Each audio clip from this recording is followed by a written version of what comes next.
X मुस्लिम आज मेरे साथ मौजूद हैं, जिनका नाम है इमरोज़ आलम और वो मेरे साथ जुड़ चुके हैं। बहुत-बहुत स्वागत है इमरोज़ आपका।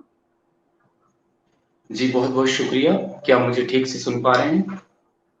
जी, बिल्कुल मैं आपको सुन पा रही हूँ। आप कैसे हैं? जी, मैं बहुत अच्छा हूँ। अच्छा इमरोज़ जी, आप मुझे ये बताइए कि आप खुद को एक्स मुस्लिम क्यों कहने लग गए? क्या ऐसा हुआ कि आप इस्लाम छोड़ के एक्स मुस्लिम बन गए? अंबर जी, ये 2 दिन की कहानी नहीं होती कि हमने ये फैसला क्यों लिया, क्योंकि जिस मज़हब में, जिस धर्म में और जिस कबीले में, ख़ानदान में आप पैदा होते हैं और जो परंपराएँ होती है, उनको त्यागना मज़हबी नहीं, परंपराओं को भी त्यागना आसान नहीं होता है। बहुत ही कठिन कार्य है ये। लेकिन जब कुछ सवाल ज़हन में गर्दिश करने लगते हैं और वो अपना जवाब तलाश करते हैं और जब जवाब के लिए जाते हैं तो यहाँ से जवाब मिलता ही नहीं है और जवाब के नाम पे डाँट-फटकार मिलती है। जैसा कि इस्लाम में जितने भी मुल्ला मौलवी हो, मुफ्ती हो, आलिम हो, बस यही कह देते हैं आखिर में, दीन में अक्ल का दख़्ल नहीं है, अक्ल मत लगाओ, अक्ल मत अड़ाओ, नहीं तो ईमान से ख़ारिज हो जाओगे। भाई, सवाल करना, ईमान से ख़ारिज होना, अगर अल्लाह को अक्ल नहीं चाहिए थी, तो इतनी अक्ल उसने देकर ही क्यों भेजी है? तो इतनी फ़ालतू अक्ल का करना भी क्या था? लेकिन फिर सवाल तो सवाल है, जब ज़हन में कोई भी जुमला सवाल बन के बैठ गया, तो उनका जवाब तलाशना, जवाब यहाँ से मिलता नहीं। तो फिर आखिरकार कोई भी इंसान उसे ये तो बाग़ी कहेंगे, बगावत पे उतर आए और उन परंपराओं को, मज़हब के उन चीज़ों को, उन बदनुमा दागों को छोड़ने के लिए फिर एक फ़ैसला तो ले ही लिया जाता है कि मैं मुस्लिम से एक्स मुस्लिम हो जाऊँ। और एक्स मुस्लिम ये भी बड़ा अजीब-सा लगने लगा मुझे कि ये नाम साथ में जुड़े ही क्यों? एक्स मुस्लिम भी क्या, फिर भी एक साथ में जोड़ रहे हैं हम, एक्स मुस्लिम। तो लेकिन इस दिलचस्प वाक़या है कि जब लॉकडाउन लगा, तो इस बीच जो अपने अंदर उतरने का एक चीज़ें सामने आई और पहले मैं विपश्यना वग़ैरह भी कर चुका था, 10-10 दिन के 2 कोर्स और वो सारी चीज़ें हो चुकी थी। तो फिर मैंने सोचा कुछ ऐसा लिखा जाए जो सबका सच हो। मैंने किसी एक का नहीं, मैंने ये नहीं सोचा था कि मैं इस्लाम के खिलाफ लिख रहा हूँ या कुछ उसके खिलाफ, मैंने तो सोचा था कि जो सबका सच हो, वो लिखा जाए। तो और सच भी वो जो आँखों से दिख रहा है, आँख को देखा है, साक्षी भाव से जो आप देख रहे हैं। तो बिना किताबों के, क्योंकि किताबों में तो किसी की बहुत सारी अच्छाइयाँ हैं, किसी की बहुत बुराइयाँ हैं। कभी-कभी अच्छाइयों को फ़ॉलो नहीं किया जाता, कभी-कभी उन बुराइयों को भी फ़ॉलो नहीं किया जाता। तो जब सामने है ये लिखने बैठा मैं और उस किताब का नाम रखा ईमान वाला काफ़िर। ख़ैर ये नाम बाद में सूझा था जब चीज़ें सामने आई। तो मैंने ऐसे ही 10-12 पेज लिख दिए। एक दिन मैंने एक पेज पोस्ट किया फ़ेसबुक पर, तो बहुत सारे हिंदू मुझे गालियाँ देते हुए आ गए। सुशांत सिंह का उन दिनों उनकी हत्या हुई थी, जो भी हुई थी पता नहीं, मौत जब हुई थी उस वक़्त की बात है ये। तो बहुत सारे लोग गालियाँ देते हुए आ गए। मैंने यार ये तो मैंने सच कहा था, इसमें गालियों की क्या बात थी? फिर मैंने 1 दिन या 2-3 दिन जो भी वक़्त गुज़रा हो, तो मैंने एक पोस्ट और कर दी और वो थी मुस्लिमों के लिए। अब हिंदू तो गाली ही देते हुए आए थे, कुछ अनफ्रेंड करके चले गए थे, लेकिन इनकी बात तो धमकियों पर आ गई। कहाँ रहता है तू? क्या करता है तू? अपना एड्रेस दे, भले लॉकडाउन लगा हुआ है, लॉकडाउन में आकर ही मारेंगे। तो ये सब चीज़ें जो रही, मैंने यार ये कौन-सा गुनाह किया? मैंने तो सच ही लिखा था। फिर मैंने चलो लिखते हैं, तो फिर मैंने जब और भी आगे लिखे तो सवाल से सवाल निकलते गए, ऐसा क्यों, ऐसा क्यों और ऐसा क्यों? तो जैसे-जैसे वो किताब ईमान वाला काफ़िर आगे बढ़ती गई और वैसे-वैसे मैं काफ़िर होता गया और नाम ईमान वाला काफ़िर रखने की वजह थी, जैसे मुसलमानों में काफ़िरों मुशरिकों के पास ईमान नहीं है। हम ही ईमानदार हैं, बाकी पूरी दुनिया बेईमान है, ये सारी चीजें रही हैं। तो तब मैंने सोचा कि एक काफिर ऐसा जिसके पास ईमान भी है, और हकीकतन कि कुछ ईमान जैसी कोई चीज है दुनिया में, तो मुझे लगा कि वो काफिरों और मुशरिकों के ही पास है। तो अभी तो क्या है आपका ईमान, क्या मानते हैं, कौन सा धर्म, क्या प्रैक्टिस करते हैं, क्या ईमान है नहीं, मैं आपका? सिर्फ और सिर्फ अपने आप को एक इंसान मानता हूँ, और इंसानियत के आगे पीछे एक नुक्ता भी मैं लगाना नहीं चाहता कि कोई मुझे हिंदू कहे, सिख कहे, ईसाई कहे। हाँ, मुझे सनातन संस्कृति, बहुत सारे विचार पसंद है, और जब श्री कृष्ण की हम गीता को पढ़ते हैं, तो पूरी गीता छोड़कर आप इसी पर आ जाइए, क्या लेकर आए थे, क्या लेके जाओगे, क्या तुम्हारा था जो खो दिया, वगैरह वगैरह। और कर्म, मेन है कर्म। तो कब श्री कृष्ण हुए थे, कर्म की बात कही थी, और आज भी वो सिद्धांत लागू है इस दुनिया पर, और जब तक ये दुनिया रहेगी तब तक ये सिद्धांत लागू रहेगा। तो मुझे सनातनी संस्कृति काफी पसंद है, और पसंद होने का मतलब जहां जहां से जो जो अच्छाइयां आपको मिलती है, उन्हें ग्रहण करते जाइए, उन्हें लेते जाइए, उन्हें अपनाते जाइए। चूंकि कोई भी, जो दोस्त कभी जान देने के लिए तैयार रहते थे, आज वो जान लेने की बात करते हैं, धमकियां देते हैं यूट्यूब चैनल पे, कहीं फेसबुक पे, कहीं मैसेंजर में, व्हाट्सएप पे, कहाँ कहाँ नहीं कहते, क्या क्या नहीं बोलते। फिर लोग कहते हैं कि रिपोर्ट दर्ज कराओ। मैंने किसकी रिपोर्ट कराऊंगा, कितनों की कराऊंगा? ये रिपोर्ट जब दर्ज करने की बात आएगी तो 20-25 करोड़ मुसलमानों की करनी होगी रिपोर्ट दर्ज।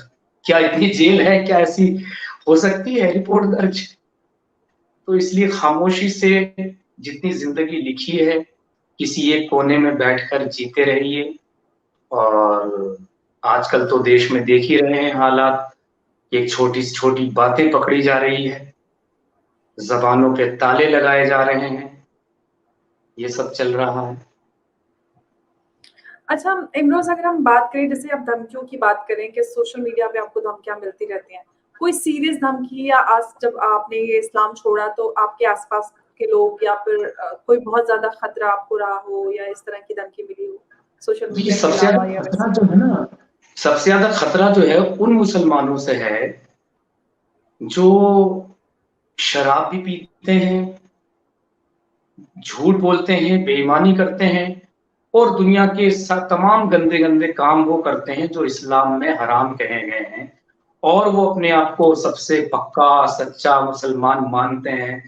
और जब मैं अपने घर से, मुझे भागना पड़ा, और नौबत ऐसी थी कि जैसे रातों रात आप भागते हैं, जो भी चीज आपके हाथ में आई वही उठाकर भाग लिए। तो अब बताइए, इन लोगों से सवाल किया जाए, मैंने पर्सनल तुम्हें क्या कहा, क्या बोला, कौन सा क्राइम किया, आपने इस्लाम छोड़ दिया, और फिर इस्लाम को बदनाम भी कर रहे हैं।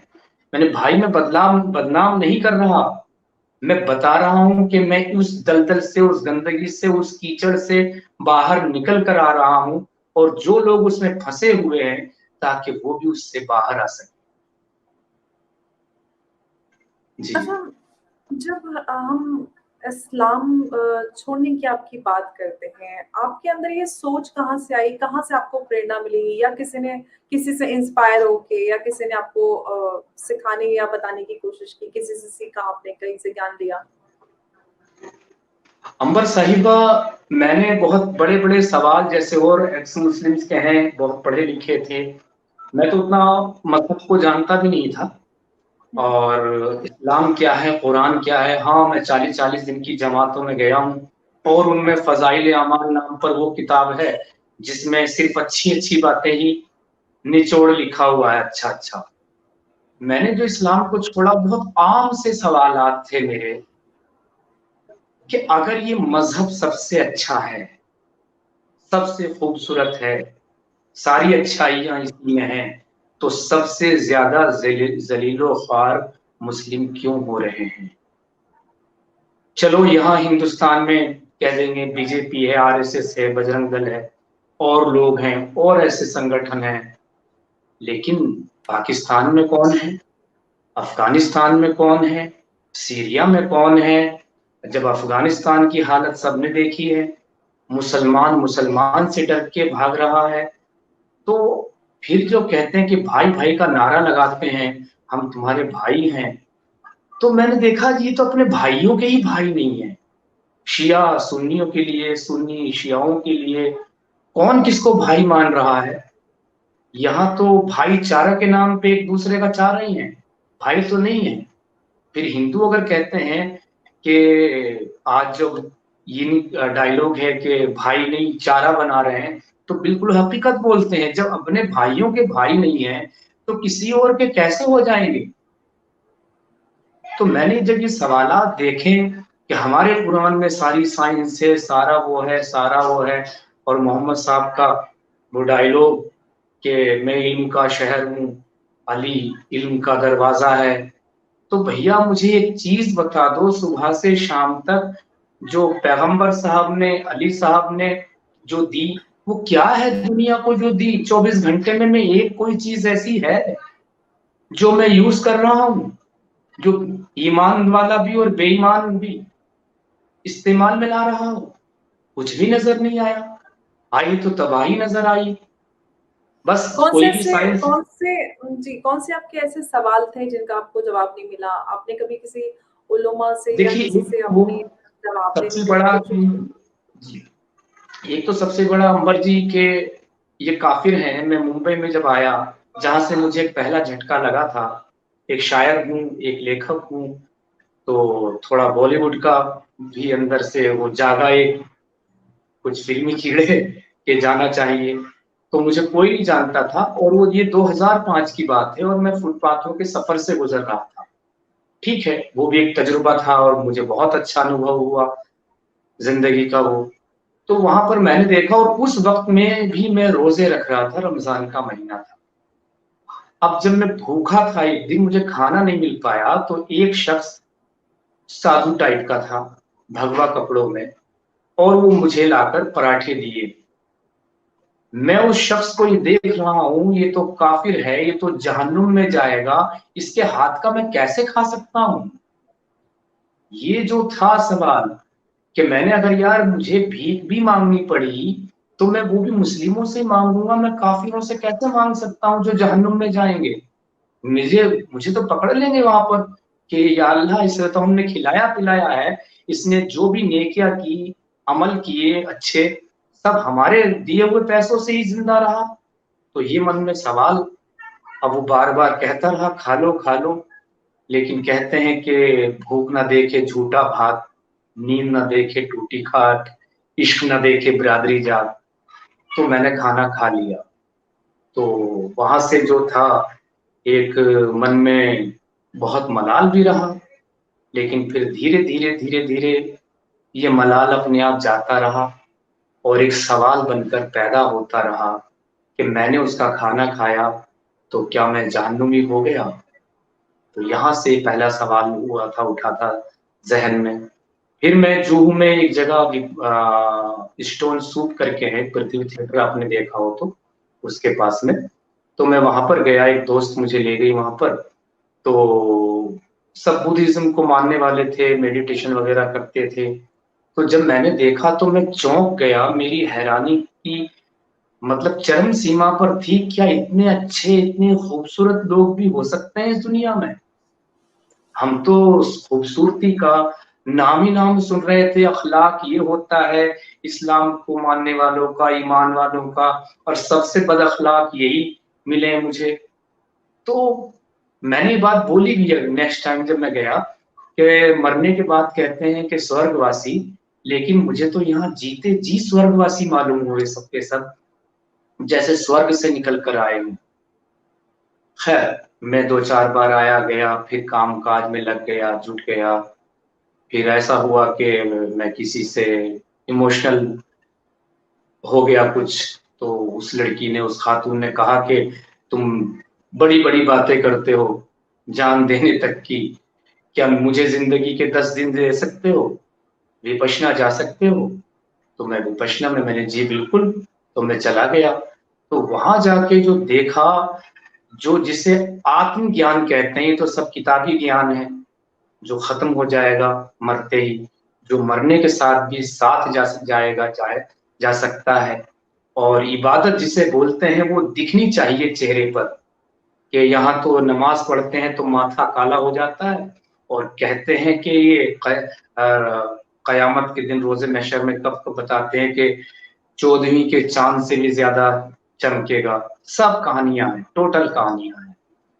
तो जब मैंने देखा गया तो एक अलग ही रौनक रंगत थी विपश्यना से। जब मैं वहां से आया तो ये बहुत सारे सवाल थे दिमाग में। फिर उसके बाद एक सवाल रह रहे कि कचोटता रहा अंबर जी, यार ये अल्लाह कैसा अल्लाह हो सकता है? अल्लाह की ये लैंग्वेज कैसे हो सकती है, ये भाषा कि मुसलमानों के अलावा सब जहन्नुम में जाएंगे। जिसने कलमा पढ़ा वो जल भुन के फिर भी चला जाएगा। ये कैसा अल्लाह है? कहीं कुछ कह रहा है, कहीं लकुम दीनुकुम वलिय दीन बोल रहा है, कहीं ये कुछ कह रहा है।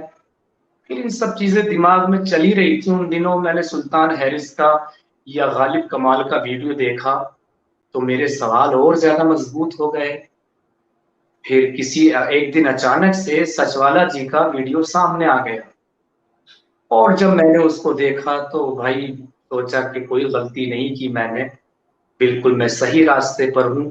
और वहां से एक मोहर जो है कुफ्र की लग गई, क्या नहीं मानना इस धर्म को, इस मजहब। और ये धर्म तो है ही नहीं, धर्म का मार्ग तो सत्य कर्तव्य है, तो इस मजहब को बिल्कुल नहीं मानना। तो ये आपकी जर्नी रही कि किस तरह से सवाल उठे। आपने ये जो सवाल थे इनको किसी से कभी इसका जवाब मांगने की कोशिश की जो हाँ इस्लाम हाँ, के बारे पूछा है, मालूम करने की कोशिश की है, तो यही जवाब दिया कि ज्यादा चक्कर में मत पड़ो, ईमान से खारिज हो जाओगे। और ज्यादा सवाल कर लिया तो उनका एटीट्यूड बदल गया, अखलाक जो था, अदब जो था वो एकदम बेअदबी में आ गया। तो मैंने यार ये कैसा दीन है, कैसा मजहब है, सवाल करने का भी हक नहीं। फिर मैंने एक आर्टिकल में लिखा था कि इस्लाम में सुअर और शराब ही नहीं अक्ल भी हराम है, तभी तो कहते हैं कि दीन में अक्ल का दखल नहीं। फिर देख लीजिए औरतों के बारे में कुरान क्या क्या कह रहा है, खेतियां हैं, और ये सारी चीजें हैं, मार भी सकते हैं। यार ये अल्लाह की जबान कैसे हो सकती है?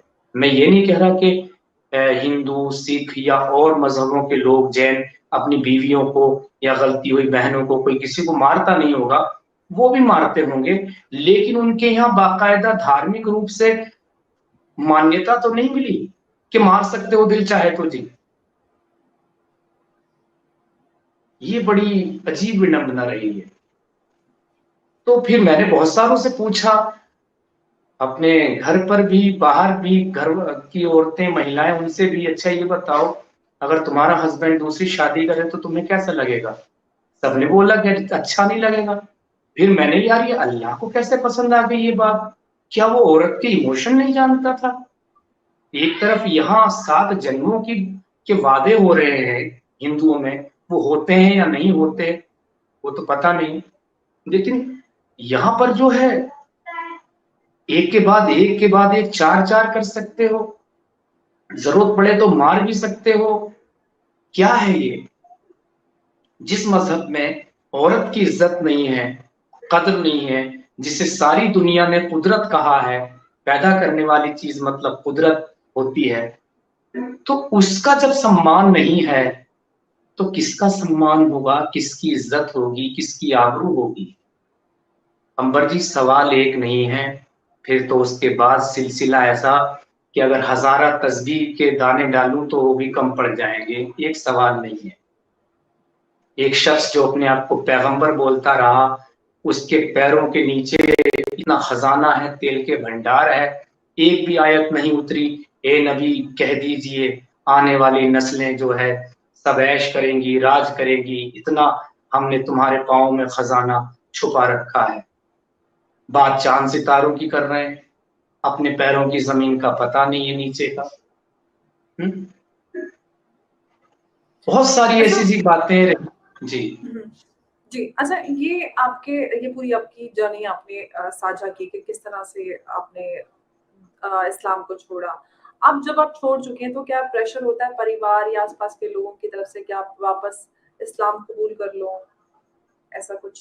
प्रेशर, बहुत ज़्यादा प्रेशर। जब कुछ लोगों ने मेरी कुछ स्ट्रीम, कुछ चीज़ें, कुछ इंटरव्यूज़, कुछ लाइव डिबेट सुन लिए, तो तब उन्होंने कहना शुरू कर दिया, अब तुम बहुत दूर जा चुके हो, अब तुम्हारा लौट कर आना मुश्किल है, अब तो बस अल्लाह ही तुम्हें जहन्नुम में देखेगा, जहन्नुम में जाओगे। तो ये सब चीज़ें, और मैं जब जब घर पे अपने जाता था, अब तो ख़ैर पता नहीं जा पाऊँगा भी या नहीं जा पाऊँगा। आस-पास के सारे ही लोग, और मैंने कहा भी था उस दिन मैं जब चला था कि ले दे के एक चीज़ थी मेरे पास, अच्छा घर, इस्लाम ने मुझसे वो भी छीन लिया। तो सब कुछ छीन लेता है। अब आप देखिए, मैं भी कुछ दिन पहले ही देख रहा था कि यार मुर्तद की सज़ा तन सर से जुदा, जो इस्लाम को छोड़ दे, ऐसा क्यों? क्या नुकसान हो रहा है? तो जितने भी, चाहे वो देवबंदी के, बरेलवियों के, शिया हज़रात के, कोई भी मुफ्ती मौलवी रहे हों, सबकी एक जुमला तो ज़रूर उसमें जुड़ा हुआ था, गद्दारी की है। गद्दार की सज़ा जो होती है, मौत होती है। ठीक, चलो हमने मान लिया गद्दार की सज़ा मौत है, लेकिन तुम जो दूसरे मज़हबों से लेकर आ रहे हो दूसरे लोगों को अपने यहाँ पर, वो भी तो कोई कहीं से गद्दारी करके आ रहे हैं। हिंदू अगर मुस्लिम बन रहा है, सिख या जैन या पारसी या कोई भी ईसाई इस्लाम कबूल कर रहा है, तो वो भी तो गद्दारी करके आ रहे हैं। और तुम इतने सारे गद्दारों को इकट्ठा कर रहे हो, तो तुमसे बड़ा गद्दार कौन है? तुम्हारे पास तो गद्दारों का पूरा हुजूम है। लेकिन हम भारत की जब बात करते हैं तो भारत में तो सबको संवैधानिक अधिकार मिला हुआ है कि आप अपनी मर्जी से कोई भी धर्म चुन सकते हैं, मान सकते हैं, आप कोई भी जो आपकी आस्था है वो प्रैक्टिस कर सकते हैं। तो इस तरह की धमकियाँ मुझे लगता है कि अनुचित हैं और इनका कोई माने नहीं। हालाँकि ये सोच हो सकती है धर्म के आधार पर, लेकिन ये देश संविधान से चलता है और संविधान से ही चलेगा। सबको समान अधिकार मिले हुए संविधान के तहत, तो वही सब पर लागू होना है। बहुत-बहुत शुक्रिया इमरोज़ जी चर्चा में जुड़ने के लिए और आपने अपनी और जर्नी, इसमें अपनी एक बात एक्सपीरियंस और, साझा की। जी, जो आप कुछ आपने कहना चाहते हैं? कही, ये संविधान की बात कही, ये संविधान को वहाँ मानते हैं जहाँ फँस जाते हैं, बाकी कहीं संविधान को नहीं मानते। ज्ञान वापी मस्जिद की बात चली तो वहाँ संविधान लिए फिर रहे हैं उठाए। जब नुपुर शर्मा की बात चली तो वहाँ संविधान नहीं है।